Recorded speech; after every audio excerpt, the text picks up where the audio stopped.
নেটবিহীন জীবনটা আমার কিরকম আছিল আজকে আপনার সাথে শেয়ার করবো। আসসালামু আলাইকুম, সবার কি তা অবস্থা, এটা কোন জায়গা থেকে কিরকম আসুন অবশ্যই কমেন্ট করে জানাইবেন। আলহামদুলিল্লাহ এখন আমরা স্বাধীন দেশের মানুষ, কিন্তু এইরকম স্বাধীনতা কি আমরা চাইছিলাম নাকি এরকম স্বাধীনতার লাগে আমরা এত কষ্ট করছি? আমরা স্বাধীনতা চাইছিলাম, কিন্তু এরকম স্বাধীনতা আমরা চাইছি না, যার কারণে আমার মনে হয় এখন যা হইতেছে তা কোনোভাবেই ঠিক না। যাই হোক, নেটবিহীন জীবনটা আমার কাছে কীরকম আসছিল অবশ্যই আপনার সাথে শেয়ার করবো। এখন থেকে রেগুলার ব্লগ আপলোড করার চেষ্টা করবো।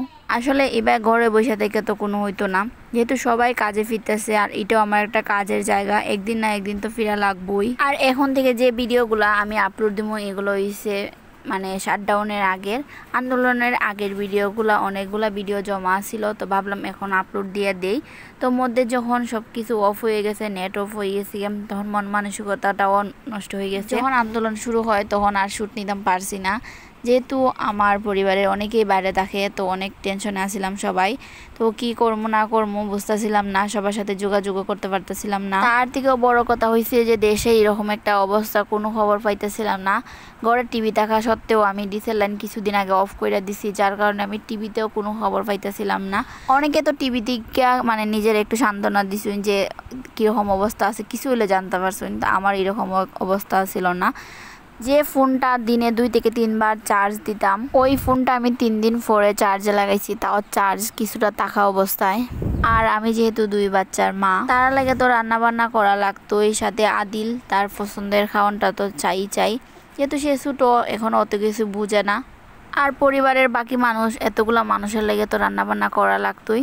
তো আমার রান্নাবান্না করে দিন গেছে, সাথে তো টেনশন আসছিল। ওই সকালবেলা সবাই সিরা রুটি ফাঁক করে দিলাম, সবার নাস্তা হিসেবে সিরা রুটি আসছিল আজকে। তারপর টেনশন করতেছিলাম কিতা ফাঁক করবো, মাছ না কিতা ফাঁক করবো, সবজিও আজকে আসছিল না। তো আদিল কইলো যে গরুর মাংস ফাঁক করার লাগে, অনেক দিন গরুর মাংস খায় না, যেহেতু আদিলের অ্যালার্জি, আদিলে গরুর মাংসটা তেমন একটা দেই না। আদিলের গরুর মাংসটা খুব বেশি পছন্দ, এরপরও আদিলের সুস্থতার লাগে আর কি কম দেওয়ার চেষ্টা করি।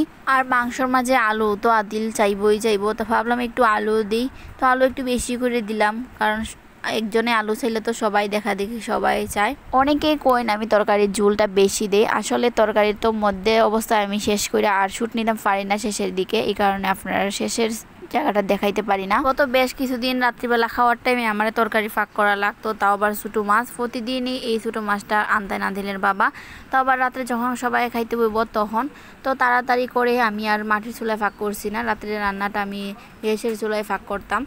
তো ওই আমি গ্যাসের চুলাই ছোটো মাছটা ফাঁক করছি, তাজা ছোটো মাছ আনিয়ে ফাঁক করে সাথে সাথে খাওয়ার যে স্বাদটা আর কি, এটা ভুলার না, এই কারণে প্রতিদিনই মাছ আনুন।